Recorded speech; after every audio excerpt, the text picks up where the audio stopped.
Monsieur le ministre, Madame l'ambassadeur, Mesdames et Messieurs les parlementaires, Mesdames et Messieurs les élus, chers concitoyens, chers amis, je m'exprime au nom du gouvernement français en ce 14 juillet, la fête nationale du peuple français. C'est donc une fête, l'occasion de se retrouver, de se réjouir, de faire une pause aussi, d'appuyer sur le bouton pause pour regarder le chemin accompli depuis un an et puis pour regarder les perspectives qui s'ouvrent pour l'avenir. Et ces perspectives, elles sont relativement bonnes pour la France, en dépit de tout ce que l'on peut lire et entendre, et pas uniquement parce que les Bleus sont allés en finale. Notre économie se porte mieux. Elle se construit sur des bases solides qui ont été réformées en profondeur. L'investissement redémarre, les entreprises retrouvent des marges. L'emploi relève enfin un peu la tête et à partir de là, tout naît. À partir de là, l'étincelle est possible. Non, tout n'est pas rose. Oui, le contexte est difficile. Le président de la République rappelait cet après-midi qu'il doit protéger la Maison France qui est fragile. Mais le cap fixé depuis le début est stable. Cette stabilité est importante et l'équipe gouvernementale est à l'œuvre pour actualiser le logiciel républicain. Car c'est de cela dont il s'agit. L'enjeu, c'est d'organiser notre pays pour que nous soyons préparés collectivement en capacité d'accueillir l'avenir face aux grands défis. Quels sont-ils? Le changement climatique, le vieillissement démographique, la sécurité, les flux migratoires, la révolution numérique et les transformations qu'elle apporte pour le travail. Tout cela en modernisant un modèle qui est le modèle social français pour le pérenniser. Pourquoi? Car il est gage de redistribution et d'égalité. À double reprise, l'année dernière, nous avons été frappés, heurtés par des attentats qui nous ont meurtris et qui ont attaqué nos chairs. Et nous avons fait face. La société française a fait preuve de résilience. Nous avons fait le choix de ne pas céder à l'intolérance, de ne pas céder à la violence et à l'extrémisme. Il faut le dire et le rappeler, car elle est très réelle, cette résilience.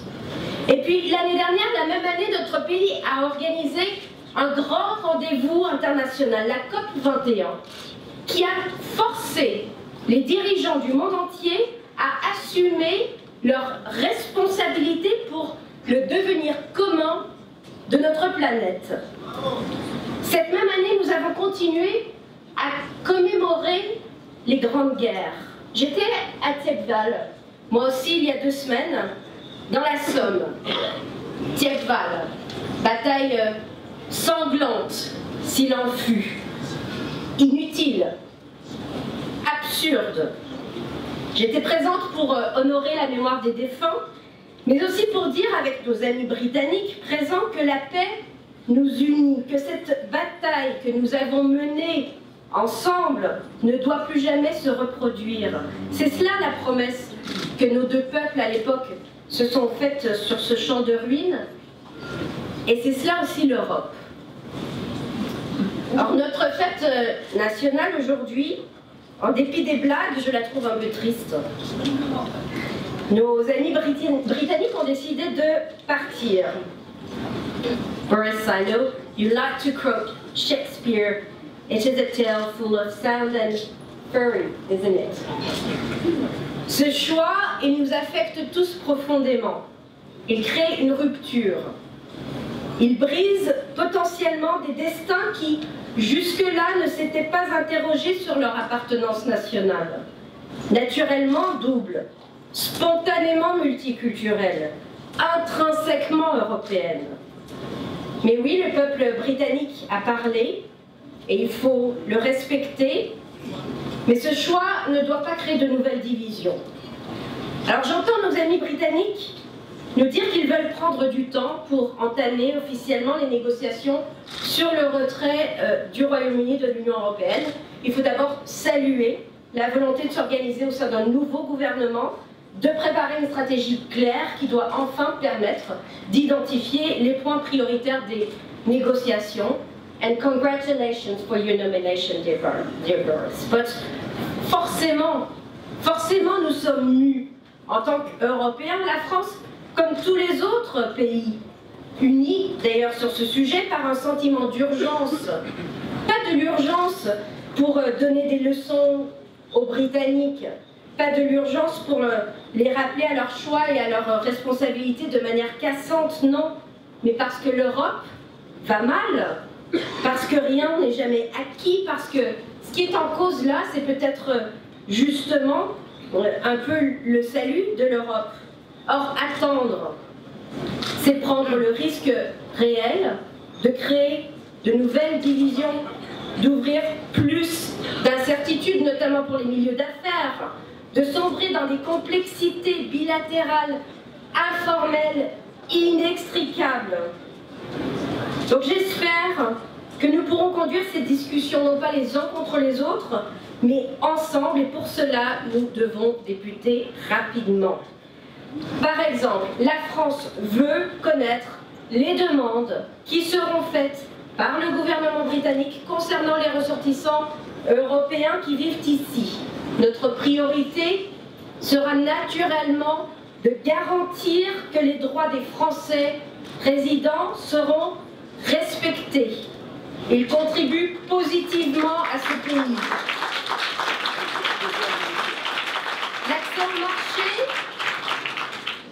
L'accès au marché, c'est aussi la libre circulation des personnes.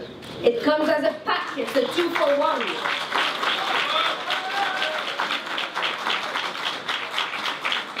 Et ce que dit le gouvernement français à ses ressortissants, c'est que leur choix, que vos choix, individuels, familiaux, professionnels, doivent être respectés, qu'il s'agisse de rester, de bouger, de rentrer. Il nous appartient d'en assurer ce respect et de faciliter les démarches qui seront entreprises. Alors pas de panique non plus. Vos droits à la liberté de circuler, de s'installer, de travailler, d'étudier, d'être soignés ne seront pas modifiés tout le temps que dureront les négociations.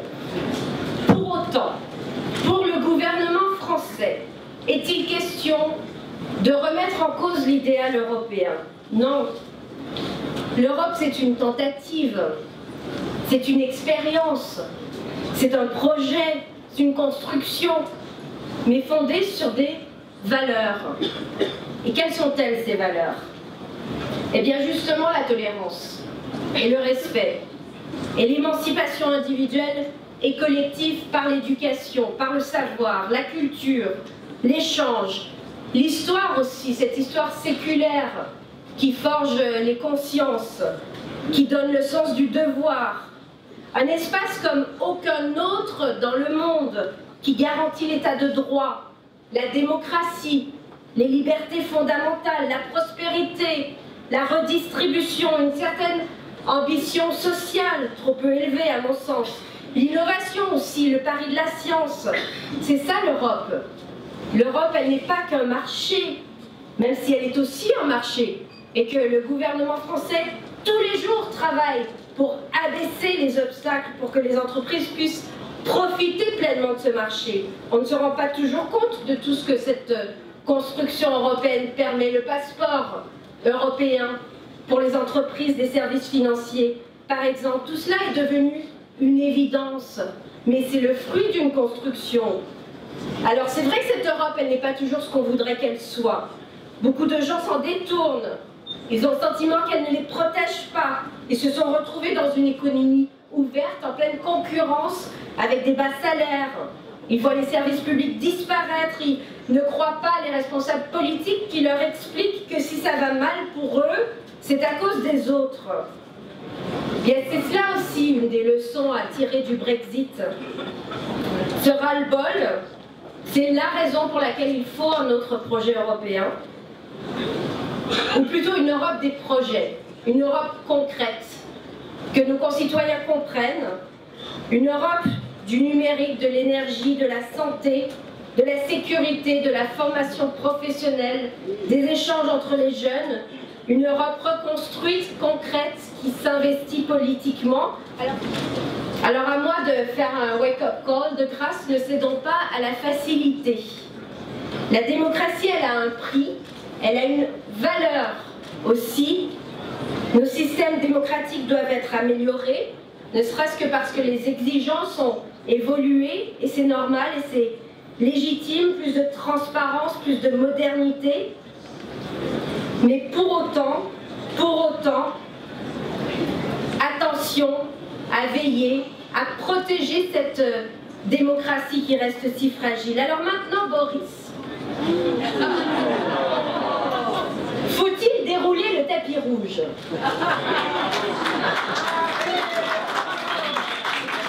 Pour toutes ces entreprises britanniques qui se demandent si elles doivent se domicilier en France. Certains disent que oui, mais que le tapis rouge en réalité devrait être bleu, blanc, rouge, un peu comme ma robe. Chaque pays a ses atouts. Il se trouve que nous avons beaucoup travaillé à l'attractivité économique de la France. Aujourd'hui, notre pays est une terre d'accueil pour les talents de toutes espèces, pour les investisseurs les plus avisés. Une croissance de 100% par exemple dans les montants investis dans la tech l'année dernière par les capitaux risqueurs. Paris, c'est la force d'une place financière avec la force de l'innovation. Les startups de la French Tech sont sur les starting blocks. Alors faut-il dérouler ce tapis bleu, blanc, rouge? Eh bien, en réalité, j'en appellerai, comme le Premier ministre, à un peu plus d'élégance. Sur cette affaire de tapis, non pas parce que ma robe n'est pas élégante. What do you think, Boris? Great. Thank you. Non, simplement pour une raison qui est d'ordre esthétique, peut-être très française. En France, en réalité, on n'aime pas vraiment les tapis. Vous savez, la moquette? Non. On préfère le parquet. Donc, oublions cette histoire de tapis. Ce qui est certain, c'est qu'il faudra désormais travailler sans relâche pour maintenir une relation étroite avec les Britanniques, en particulier dans les domaines dans lesquels notre coopération excelle. La défense, et quel paradoxe, c'est un sujet régalien par excellence. Nous acceptons de partager nos souverainetés nationales en matière de défense. Eh bien la défense, l'éducation, la recherche, la culture, la santé, autant de champs à explorer, bien sûr pour nous aujourd'hui et pour nos deux pays, mais aussi et surtout pour les générations à venir. Vous pourrez compter sur la détermination du gouvernement français pour parvenir à dépasser cette amertume, cette tristesse qui domine aujourd'hui, parce que nous allons bien sûr continuer de tendre la main à nos voisins d'outre-Manche qui, décidément, n'ont pas fini de nous surprendre. Vive la République et vive la France!